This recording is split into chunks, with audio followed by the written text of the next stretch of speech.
Hi friends, மழைன்னா அவ்வளோ மழைங்க. மழையை எதிர்பார்த்தேன். ஆனால் டெய்லி மழை பெஞ்சிக்கிட்டு இருக்குது. இன்னைக்கு காலையில் தொடங்கின மழை கரெக்டாக ஒரு 12 வரை பெஞ்சிருக்கும்னு நினைக்கிறேன். அவ்வளோ மழை பெஞ்சிக்கிட்டே இருந்துச்சுங்க. ரொம்ப கிளைமேட் ரொம்ப ஜில்லுன்னு இருக்குது. மே மாதம் இவ்வளோ ஜில்லுன்னு இருக்குன்னு ரொம்ப சந்தோஷமாக இருக்குது ஒரு சைடோடைய. ஆனால் நல்லா இருக்குது. இந்த பூவை பாருங்களேன், மேரிகோல்டு பூ. ஒரு செடியில் பூத்த பூ தாங்க இவ்வளோ பூக்கள். அவ்வளோ அழகாக இருக்குது. அதான் நான் உங்ககிட்ட காமிச்சேன். அதே மாதிரி நிறைய பேர் கேட்டிருந்தீங்க எனக்கு கமெண்டில், தாமரை விதை கிடைக்குமா சிஸ்டர்னு எல்லாம் கேட்டிருந்தீங்க. ஆனால் இந்த தாமரை செடியில் விதை வைக்காதுங்க. அதை காமிக்கிறதுக்கு வேண்டி தான் இந்த வீடியோவில் பாருங்களேன். அதை தொட்டால் அப்படியே புஷ்குன்னு போக மாதிரி இருக்கும். அதில் விதையோ எதுவும் இல்லை. நான் தொட்டு காமிக்கிறேன் பாருங்கள். அங்கே இதை தொட்டால் தண்ணி வடிஞ்சு வந்துகிட்டு இருக்கு. மழை பெஞ்சனால தண்ணியாக ஊறி போயிருக்குது. அந்த பூவெல்லாம் உதிர்ந்து போயிடுச்சு. இதில் விதை வைக்காதுன்னு நினைக்கிறேங்க. இதெல்லாம் டியூபர் வாங்கி வச்சாதான் வரும்னு நினைக்கிறேன்.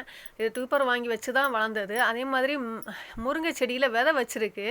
விதை ஒன்றே ஒன்று விட்டுருந்தேன் நான் விதைக்க வேண்டி. திடீர்னு விதையை காணோம். என்னடா இந்த மலைக்கு காத்தோடி போயிருச்சா அப்படின்னு நினச்சேன். இப்போ நல்லா காற்றும் அடிக்குது. பார்த்தா அது கீழே விழுந்து கிடக்குதுங்க. அதையும் எடுத்துட்டேன் விதைக்கு வேண்டி. முருங்கை செடியில் ஒரு இலை இல்லைங்க, 2 குச்சி மாத்திரம் நிற்குது. ஆனால் விதை கீழே விழுந்துருச்சு. சரி, பிச்சி பூவில் கொஞ்சம் மொட்டெல்லாம் இப்போ வந்துட்டு இருக்கு. அதில் கொஞ்சம் மொட்டு இருந்துச்சு. அதையும் பறிச்சுக்கிட்டு வந்துட்டேங்க. பறித்த மொட்டெல்லாம் சாமிக்கு போடுறதுக்கு வேண்டி தான் பறித்து எடுத்துக்கிட்டேன். கிடச்சது கொஞ்சமாக கிடச்சாலும் இதோட வாசனை எனக்கு ரொம்ப பிடிக்கும். இந்த வீடியோ பிடிச்சா லைக் பண்ணுங்கள், சப்ஸ்கிரைப் பண்ணுங்கள். தேங்க்யூ.